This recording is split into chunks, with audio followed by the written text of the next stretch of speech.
Hello, hello, hello, and welcome to English Learning for Curious Minds by Leonardo English, the show where you can listen to fascinating stories and learn weird and wonderful things about the world at the same time as improving your English. I'm Alistair Budge, and today we are going to be talking about chess and the Cold War. Chess is often called the ultimate game of strategy, a game where two players have exactly the same pieces, and they need to use all of their mental abilities to outsmart the other. And although chess may be a game, during the Cold War, it was used as a way to play out a very real world conflict, the conflict between East and West. So in this episode, we will tell this amazing story of how the chessboard became the battleground for the Cold War, and how one country, the USSR, came to dominate the international game in a way that no other country has done, either before or since. Okay then, chess and the Cold War. Before we go back in time, let's take a moment and stay in the present day, or at least in the 21st century. 2022 and the Russian invasion of Ukraine. There are few areas of life that the conflict has not touched. Energy sanctions, rising food prices, the fastest growing refugee crisis since the end of World War II, and thousands of civilians dead. These are just some of the consequences of Europe's first military conflict between states since the Second World War. You might be surprised to learn that, on a far less significant level, of course, even the international chess scene has been affected. Almost as soon as Russia invaded Ukraine in February of 2022, the world of professional chess became a flashpoint in the war. Within a week of the invasion, the International Chess Federation had cancelled major tournaments from Russia and Belarus. For Russia too, chess quickly became a factor in its propaganda calculations. In April of 2022, the Russian state media regulator blocked the online chess website, chess.com, for publishing interviews with Ukrainian players about the invasion.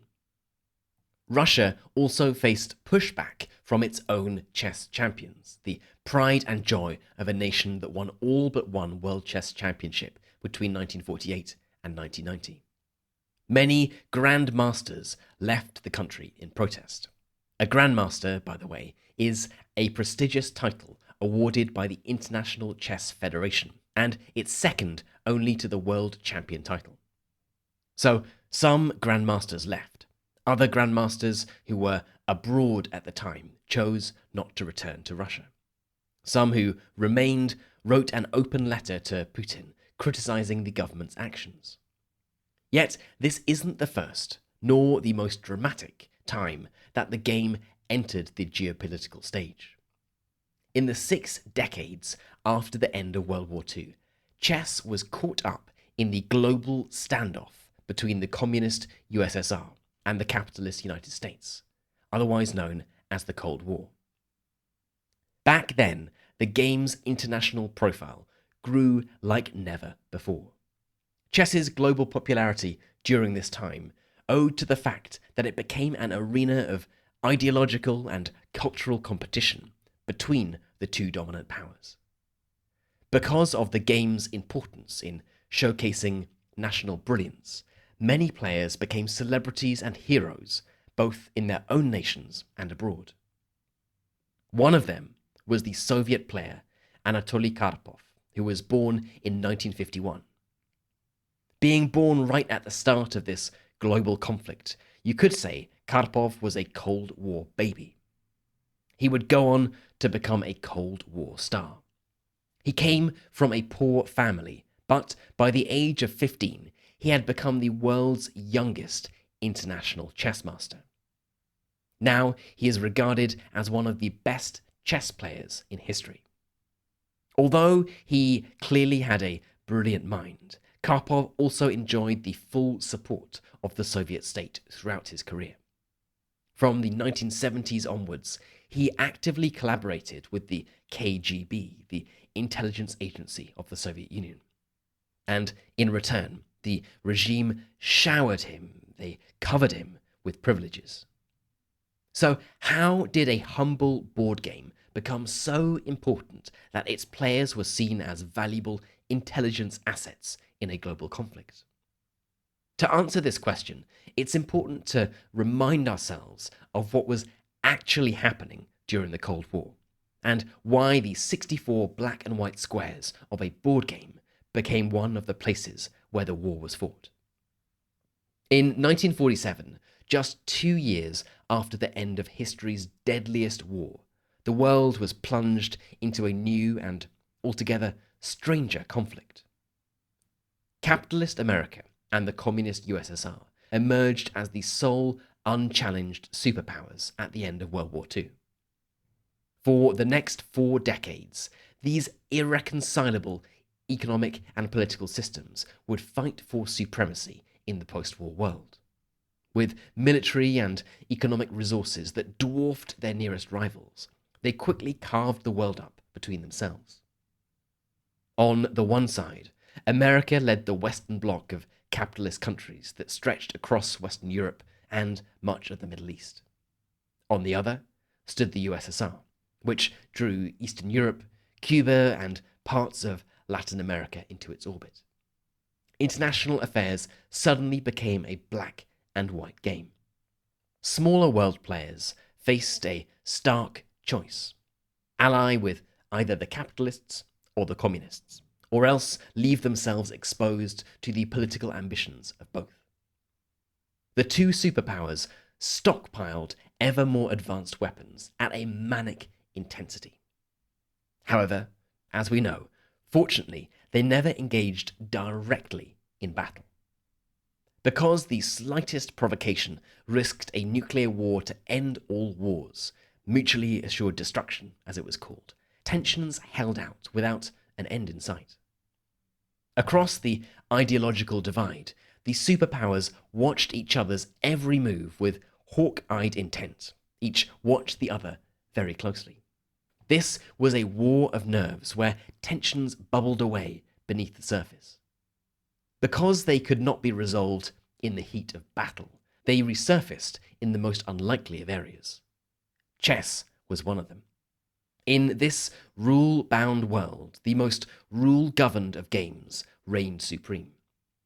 Now, you may know that chess has long been associated with statesmanship. Just like diplomats and kings and queens are constrained by the rules of the international system, the pieces on the board are governed by a simple set of allowable moves. The history of the game of chess reveals this relationship well. The earliest written account of the game comes in the Persian Chaturangnamak, which explains that it was introduced to Persia by Duarsam, a great ruler of India, in the 6th century. In the 17th century, King Charles I of England, a king who would go on to lose his head after a rebellion, he owned a chessboard inscribed with a Latin phrase: "With these, subject and ruler strive without bloodshed." Fast forward to 1947, and chess had transformed from a symbol of governance to an actual blueprint for foreign policy. In this year, the US diplomat George Kennan gave a lecture at the US Army War College in Pennsylvania. Here, he formulated a grand vision for America's international strategy based on the game of chess. To achieve security in this newly divided world, Kennan said that America had to, quote, marshal all the forces at their disposal on the world chessboard in such a way that the Russian sees it is in his interests to do what you want him to do. Kennan would become famous for being the mastermind behind what's called Containment Strategy. This was a foreign policy approach that really shaped international relations during the 1950s and 60s. It proposed maintaining two fixed spheres of influence. One would be presided over, controlled by America, the other by the Soviets. Crucially, neither side could encroach on, could go into the other's sphere. Neither could they resort to violence. Instead, opponents would have to be cornered into, forced to make weaker moves by canny strategic decisions and movements. And just like in chess, tactical sacrifices would be needed to win the wider war. Chess only grew in significance as the conflict developed. As nuclear weapons made direct military engagement a suicidal prospect, culture replaced armed combat as a way of attracting prestige and allies. The game was not just a strategic metaphor anymore. It also became a way for communists and capitalists alike to prove their cultural superiority on the world stage, and thereby appeal not only to their own people, but also to attract countries that had to date not chosen a side. Karpov would express this well in his autobiography called Chess is My Life, which he published in 1980. In it, he sneered at, he laughed at a 1972 international tournament in Texas that was sponsored by a businessman who had made his money through selling fried chicken. To him, the so-called fried chicken tournament symbolized the vulgar character of capitalist society, where individual wealth and cheap gratification were more important than a collective effort to pursue greatness. So, although international sports like football and ice hockey were also ways of projecting national superiority during the Cold War, nothing compared to chess for showcasing moral and intellectual strength. And in this field, by the start of the Cold War, the Soviets already had a strong edge, a strong advantage over the Americans. This was because chess was already popular in 19th century Tsarist Russia, but it was after the Communist Revolution of 1917 that the game really exploded. Chess-playing institutions became developed and supported by the state.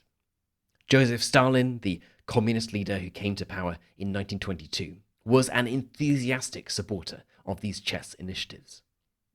To Stalin, skill in chess could prove the intellectual acumen, the brain power of the Soviet people, and particularly their talents for problem solving, the sort of cognitive skills that he thought would help his country overtake the West in its economic and technological development.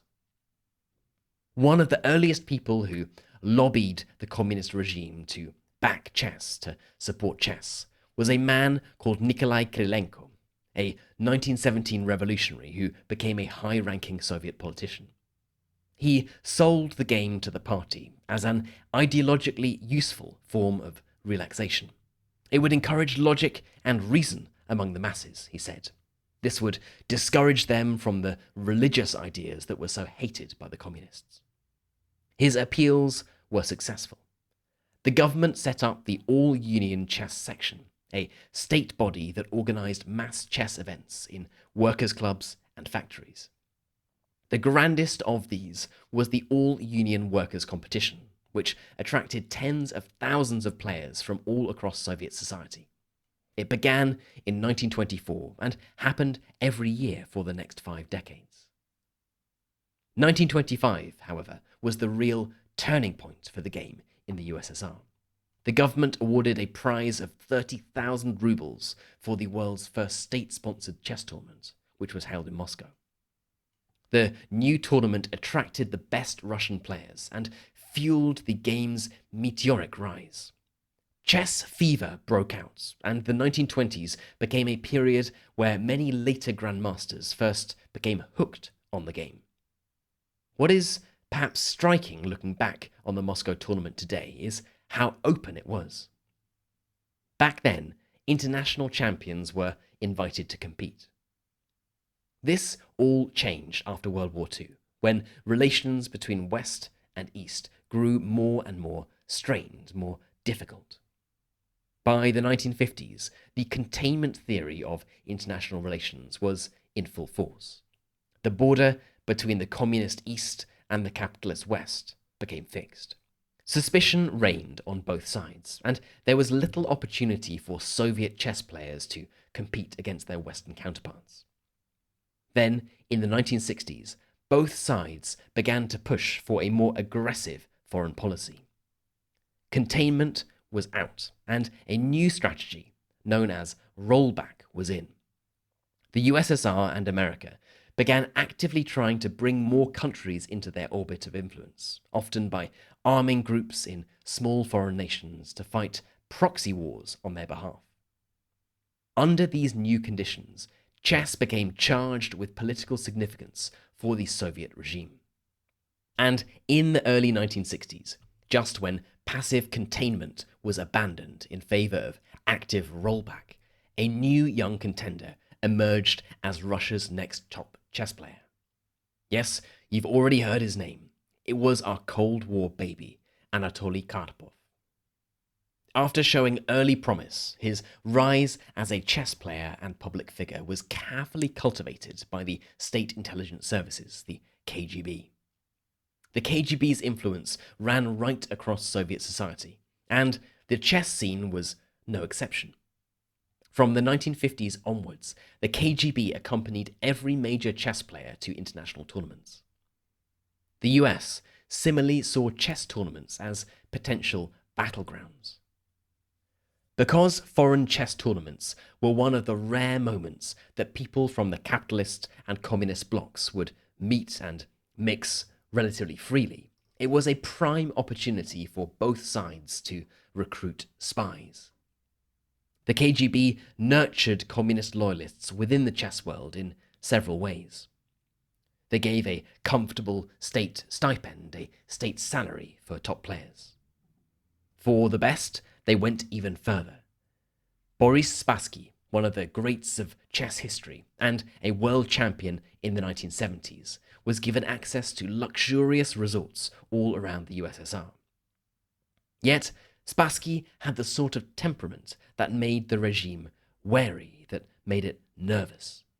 He was critical, outspoken, and temperamental, signs that he could never be completely trusted.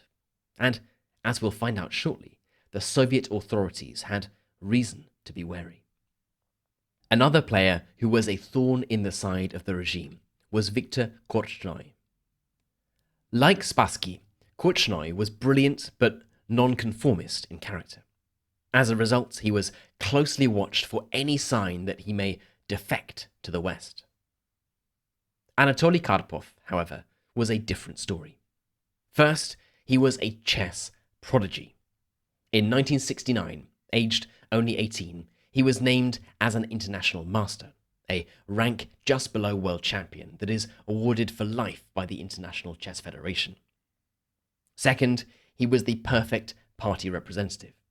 Karpov respected the regime hierarchy and was a true believer in the USSR's project. Unlike the unpredictable Spassky or Korchnoi, Karpov's deferential character marked him out as a reliable regime asset, as someone who could be trusted. Sometime in the late 1960s or early 70s, when he was perhaps still a teenager, Karpov was recruited as a KGB agent under the codename Raoul. From then on, Karpov would be accompanied by KGB agents to all the tournaments he attended outside the USSR. His relationship with the KGB culminated in 1978 before the World Chess Championship in Manila, in the Philippines. The previous year, Karpov had won the world title for the first time. In Manila, he would have to defend it. In the lead up to this crucial tournament, the KGB and the party had decided that the 26-year-old star would receive all their help to retain his title. This was because his challenger would be the troublesome individualist, Korchnoi. 2 years earlier, both Korchnoi and Spassky had done what the KGB had always feared. They had betrayed their country. In 1978, Spassky had set a wedding date to marry a lady called Marina, a French embassy employee in Moscow. Ever since the Soviet authorities had heard of their romance, they had been trying to break the couple apart. The KGB went to hideous lengths to achieve this. In the lead up to Spassky's departure, they broke into Marina's apartments in order to infect her underwear with venereal disease. The attempt was thankfully unsuccessful. The final straw came when the Soviet government forced Marina to leave the country before their wedding day. Spassky immediately joined her to live in Paris because he believed that she would never be allowed to return. In spite of the fact that Spassky was allowed to keep his Soviet citizenship, this was a real blow for the party. Worse was to come. 1976 was also the year when Korchnoi fled. The final push for him came after his loss to regime favourite Karpov in a 1974 Moscow chess tournament. The press had been criticising him harshly, and his state salary had been reduced. Ever since 1974, Korchnoi had been looking for any opportunity to defect. This came when he played at a chess tournament in Amsterdam in 1976. After the match, he simply didn't turn up to the airport for his return flight. Instead, he went to the nearest police station to ask for political asylum.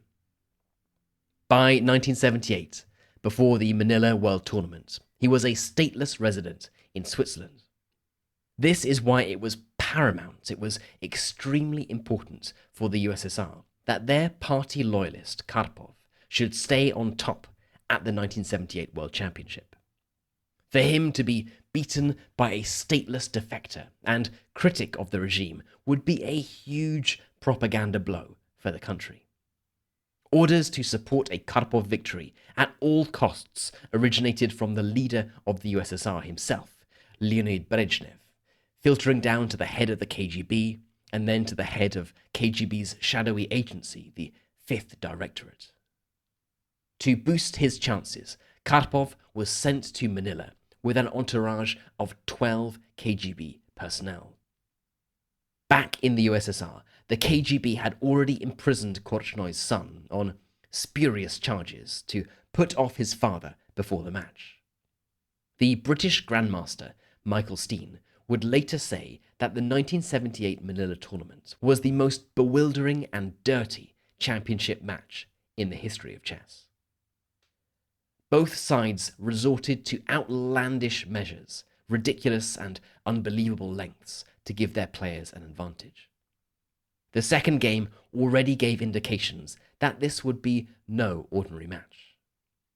When Karpov was given a pot of yogurt by his handlers, the Korchnoi team was up in arms, saying that the pot was a coded instruction to Karpov, a secret message about game strategy. In perhaps the strangest tactic ever used in the game, the KGB used a parapsychologist named Zokhar to destabilize Korchnoi mentally. Korchnoi claimed that this famous Soviet hypnotist was there to hypnotize him from the audience stand by staring intently at him. By the 8th game, the jury, the people controlling the game, decided to move Zokhar to a row further back to prevent him from disrupting the player's concentration. By the 19th game, Korchnoi's team brought out its own group of parapsychologists, in addition to 2 cult leaders from a sect called Ananda Marga, who came dressed in saffron robes, bright red clothes. These cult leaders sat down near the game in a lotus position. The Soviet delegation, who referred to the cult leaders as terrorists, said that they must not be allowed any contact with Karpov's own team. Throughout the tournament, these cult leaders would train Korchnoi in mental techniques. One exercise they got him to do was to pierce an orange that symbolized his opponent Karpov's head. It's also been claimed that, had it looked like Korchnoi was going to win, the KGB agents would have found a way to stop the game and poison Korchnoi's food, so that he would be killed instead of beating the Soviet champion. After 32 grueling games, including 21 draws, Karpov finally won the match and held on to his world title. Upon his return to Russia, he was congratulated by Brezhnev and awarded the Order of the Red Banner of Labour, Soviet Russia had won, but only just. In 1981, Karpov won once more against his dissident rival Korchnoi, but his supremacy wasn't to last. Soon he would face a much more formidable challenger in the form of Garry Kasparov. When Karpov first played Kasparov in 1975, he beat the young contender easily. But in 1984, when they met again to compete for the world title, the balance of power had shifted.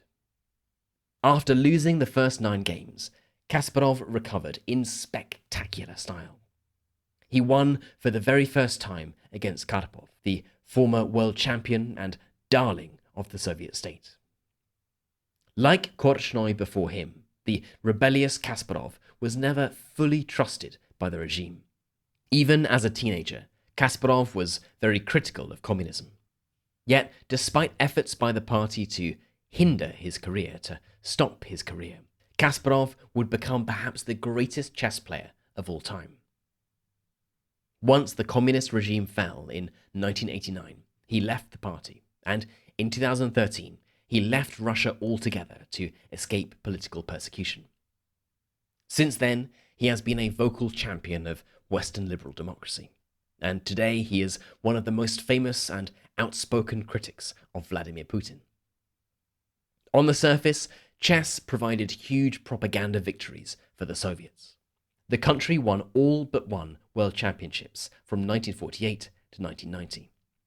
However, this could not disguise the fact that the regime had created a society hostile to creatives and intellectuals.